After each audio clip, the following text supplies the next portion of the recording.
Good evening. This is Crypto Lion here with another video. Today's video is going to be entering the crypto market for newbies, beginners. I'm going to talk about various ways to enter the market and what you can do with your money once you've entered it, where to store it, and how to buy other cryptocurrencies. So before we get started, everything I talk about in this video is my opinion. It's not financial advice. Please do your own research before making any decisions. But if you have any comments or questions, please message me. So let's get started. So on the screen, we've got, for the UK and EU customers, is a company called Revolut. Now, Revolut is a kind of bank, and we'll go on to what I mean about that. At the moment, it's a cash card, so you can transfer money onto your card from other banks, and you can obviously use that for normal purchases. You get a physical card, you can have a virtual card. You've got a lot of control over the card in terms of what you can do, like you're seeing on the screen there.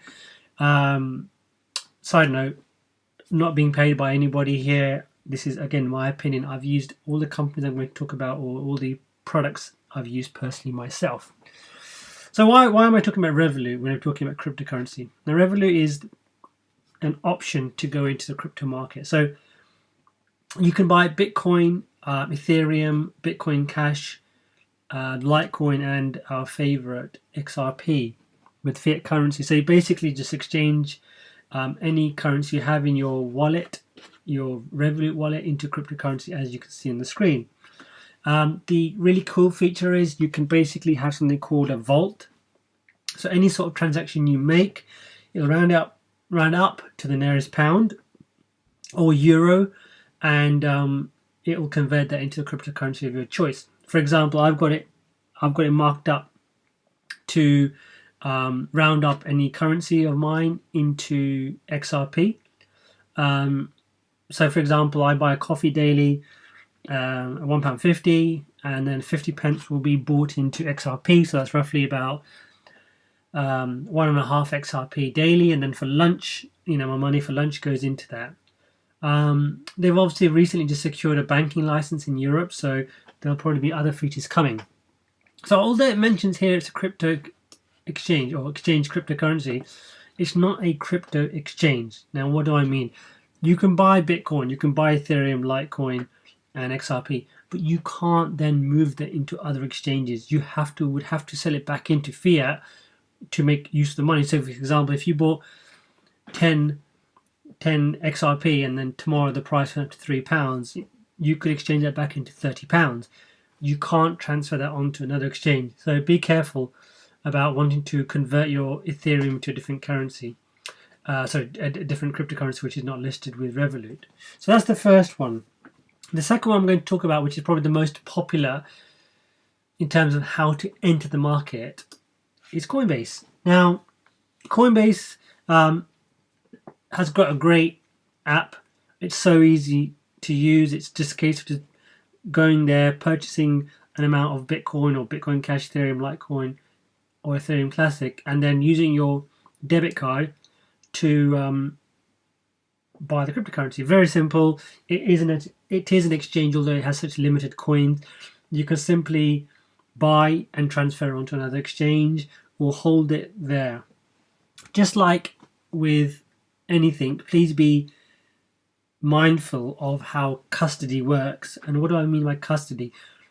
Who has ownership of your money or your currency, and what happens if there's a breach on Coinbase's side or Revolut side or any company I'm going to talk about?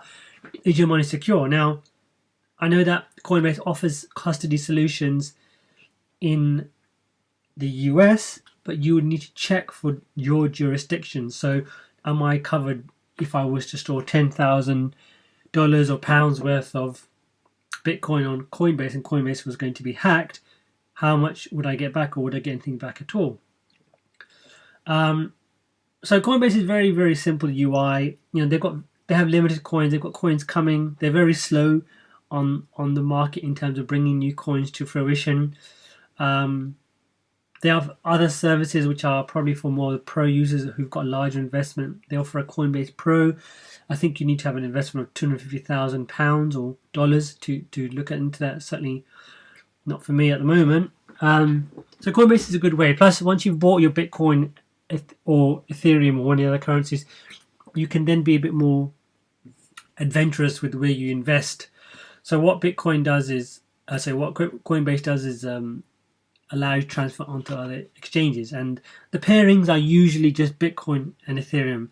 Some offer other pairings. I don't think they offer Litecoin or Ethereum Classic just yet, or Bitcoin Cash. So really, the ones you would want to buy into would be Bitcoin and Ethereum to be able to buy other currencies.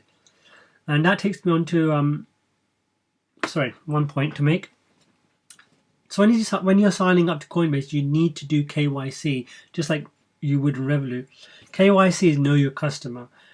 This is where you need to prove your identity, and you would need a passport or driving license and then a selfie, or normally them together, to prove you're not going to commit money laundering or criminal activity to be allowed an account with these companies. Now you have your Bitcoin or your Ethereum. Where do you want to spend? Where can you transfer this to, and where can it be useful? And that takes us on to Binance. Binance is one of the leading crypto exchanges in terms of its support. The app, the choice of currencies it has is almost endless. And there are some that it doesn't have, but it has a plethora. As like the other ones, you need to do KYC before you sign up. You need to prove who you are. But once it's a fantastic tool. I mean, the app is very intuitive, very easy to buy. For example, we've got the pairings here for BNB, which is Binance Coin, Bitcoin, USD, which is I believe Tether, or it's actually got all the stable coins here now actually. And at the moment, it's got Ethereum and XRP. And as I mentioned, XRP listings are very small, so you can't transfer much. But the Bitcoin ones are, quite substantial. So, for example, I've got a bit of money on my account. If I wanted to go buy some ADA, which is Cardano, I would simply, at the moment, I can buy a maximum of 98 Cardano with the money I have in my wallet. But you can then change it from, 25%, 50%, 75. Actually, I've got more than I thought. I threw in 92. So, that's a limit in terms of how much you're willing to spend. You can give it a limit amount. You think if you're expecting the market to go down, you can put a price to buy at, or you can just do the market price, and then it'll just be literally whatever the market price currently is, and you just hit buy. That then goes into your wallet once the transaction is completed, and it will just sit there. And they've got a lot of choice. And obviously, if you just look at this list of what they've got. I mean, they've got some of them I don't even know, but the ones I can pick out, I can see obviously Cardano. You've got BAT there. You've got Bitcoin Cash. You've got their own Binance Coin. You've got Bitcoin Gold, and then you've got things like Dash, Dent is there, and then you've got, I think that's Enigma, and then the list just goes on and on and on. I mean, the one cryptocurrency that I have been looking at, which it doesn't have, is Kin, and that only seems to be on BTC. But that's Binance. Now you've got all your money stored on, or you've got your currency stored in Coinbase and Binance, and you're a bit worried about security or protection of your money. And essentially, cryptocurrency was always designed to be your own bank. Where can you store it? One popular product which I own personally myself is Ledger Nano S. Now, at the moment, they've obviously got a bit of a Christmas sale on. Great product. It's a cold storage. Nobody can get your money with this product. Now, once you've sent your money there, you can just hold it and never touch it. It's got a long list of assets it does support. So you would literally go to your Nano S, and then you will look through, and the list is very, very big. I think some of these are ERC20 tokens, so you would need Mu, which is my Ether wallet or my crypto to use. But it's got the big ones: Bitcoin, XRP, Ethereum, Stellar, Bitcoin Cash, EOS, and then it goes on and on. Dash, you know, it can store a lot. I've held the Ledger Nano for about 2 years now. It's very secure. If somebody was to steal it, you would have a 24 phrase recovery key. So if someone stole it, they didn't know your PIN number, you'll be fine. You'll just get to buy another Nano, restore it using your phrase, and that will restore the wallet addresses, which is more important because that's what holds the private keys to your money. So very, very secure. And obviously you need to still be aware, you know, you've got physical assets sitting there which is holding money, and keeping it safe obviously is always a concern. But if you don't want to then spend money holding your currency, there is an application called Exodus, and this is just again a wallet. And what I mean by having offline wallets, it means you hold the private keys. So with Revolut and Coinbase and Binance and any other crypto exchange currency out there, they hold your private keys, so they have control of your money. With Exodus or Ledger, you have your own private keys, which means you control your money. And there's no sign-ups with Exodus, there's no sign-ups with Ledger. You know, you don't need to prove who you are. It's very much anonymous. So, you know, our Exodus wallet is a way to transfer your money and keep it locally stored. And again, you have an option to have a phrase. So obviously you can view your 12-word phrase. Obviously you want to keep that secret. You want to keep it safe, just in case your machine was to die. You can recover your addresses with your private keys using your phrase. And again, it offers a lot of different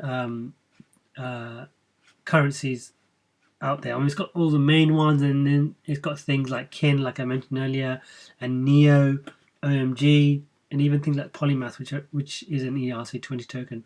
I, as of yet, was using it, and I transferred a lot of my money to my Ledger. I'm going to start using this again because there is more currency I've purchased which is not supported on the Ledger yet, so I will transfer them away from the exchanges onto my Exodus wallet. But as usual, please do your own research. If you're not feeling comfortable with storing it offline and you'd rather have someone else hold it for you, please do your research into what happens if they were to have a breach. Would you be protected? Those sort of questions you need to be asking yourself. So that's my sort of video intro into buying cryptocurrency and where to store it. If you've got any questions, please comment, but like and also subscribe. Until next time, thank you very much. Goodbye.